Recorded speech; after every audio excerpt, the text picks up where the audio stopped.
Lenny Sipel, bonjour, vous êtes le directeur du site de la Saft à Poitiers, partenaire du concours Créavienne pour la première fois. Qu'est-ce qui pousse une entreprise comme la vôtre à s'engager autour de cette initiative locale?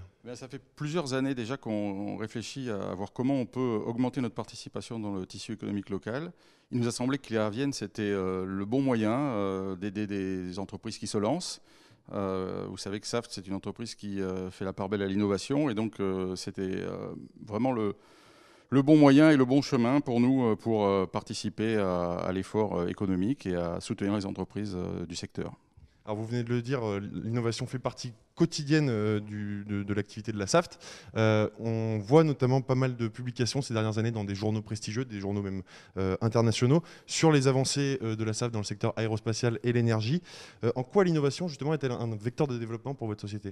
D'abord, c'est une obligation pour nous. On est leader mondial dans le domaine des batteries, et pour rester leader mondial, il faut absolument qu'on continue à se développer. On se développe par l'innovation. Il y a sur le site de Poitiers, par exemple, une cinquantaine d'experts dans le domaine de l'électrochimie, de la chimie, de l'électronique, de la mécanique. Et l'innovation, l'expertise, c'est notre ADN. Donc on est tout à fait dans le cadre de ce mode de fonctionnement-là. Alors quel regard portez-vous sur le développement économique du territoire et sur justement l'écosystème local que vous évoquiez tout à l'heure? Alors nous on subit le développement économique du territoire, je dirais. On essaie de le tirer, mais on le subit aussi, puisqu'on est très souvent en recherche de postes qu'on n'arrive pas à remplir. C'est important pour nous de développer le tissu économique local de manière à avoir une possibilité dans les mois et les années à venir de pouvoir continuer à croître, et de pouvoir continuer à croître aussi dans le cadre du développement de nos activités qui sont des activités de pointe. Et donc toutes ces sociétés qui se lancent dans des activités de nouvelles technologies, qui sont tournées beaucoup vers l'innovation et également vers la croissance verte, parce qu'il y en a beaucoup dans ce cadre-là, toutes ces sociétés-là sont sans doute pour nous un creuset pour les années futures, c'est clair. Alors au-delà de ce partenariat, quel type d'action vous menez pour soutenir l'initiative en local ou ailleurs d'ailleurs? Écoutez, le Saft est une société qui est en pleine expansion, qui essaie de continuer à alimenter le domaine du stockage de l'énergie, bien sûr.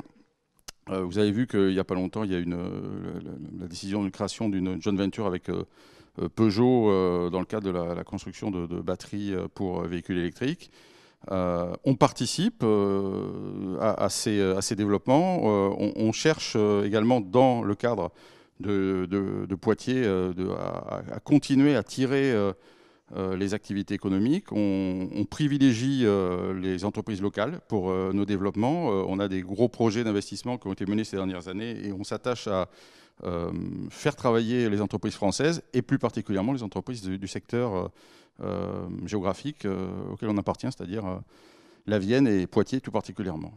Alors vous venez d'en citer quelques-uns, mais je vous pose quand même la question, quels sont selon vous les secteurs porteurs pour la création d'entreprises? L'énergie, le stockage d'énergie, et là nous on est plein dedans, mais pas seulement. On voit beaucoup de sociétés qui se développent et qui vont se développer. Et l'exemple qu'on va récompenser tout à l'heure est vraiment excellent dans le domaine de l'énergie verte. Alors, on parle ces derniers temps de rénovation énergétique, mais si on peut faire la rénovation énergétique avec une économie circulaire et propre, c'est encore mieux. Alors, on va passer tout de suite justement à cette fameuse remise de prix. Vous remettez aujourd'hui le prix Création Projet, un des deux prix, puisque cette année, il y en a deux qui sont attribués par le concours Créavienne. On découvre en images le projet primé.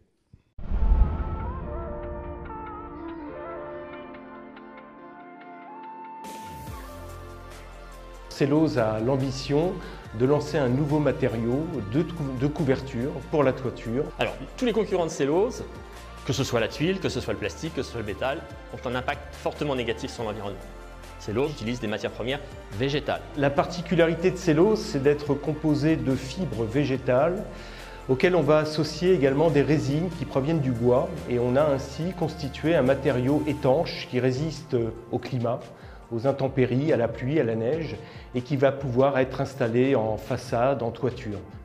Bravo à Cellose, donc, qui remporte le prix Projet Création de l'édition 2020 du concours Créavienne. Je vous laisse récupérer votre trophée. Et le chèque donc, qui vous est remis par l'Enicipel. Une petite réaction. Ben, merci beaucoup, on est ravis, on est enchantés. C'est une belle récompense que de ce prix qu'on vient de recevoir.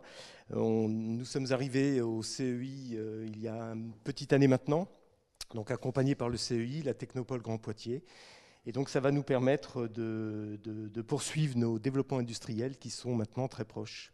Alors un mot justement sur votre projet, quelles sont les prochaines étapes? Alors, il y en a une que vous venez de citer, mais peut-être qu'il y en a d'autres qui vont être imminentes pour le développement de Cellose. Et surtout, à quoi va servir ce prix donc, de 7 000 € et le conseil en formation et prestations qui sont offerts par les partenaires du concours? Alors c'est ça, c'est tout d'abord l'installation entre Poitiers et Châtellerault qui va naître au mois de novembre. Et tout de suite après, dès le début d'année 2021, nous serons commercialisés. Nous démarrerons la distribution des matériaux de toiture biosourcés, les premiers sur le marché, à travers le réseau Leroy Merlin. Donc c'est une belle référence pour nous. Et l'accompagnement, encore une fois, les aides de formation, puisque nous procédons à des recrutements, vont nous être très utiles. Très bien, bon, vous êtes le meilleur pour la suite. Cellose, donc, qui remporte le prix Projet Création de l'édition 2020 du concours Créavienne.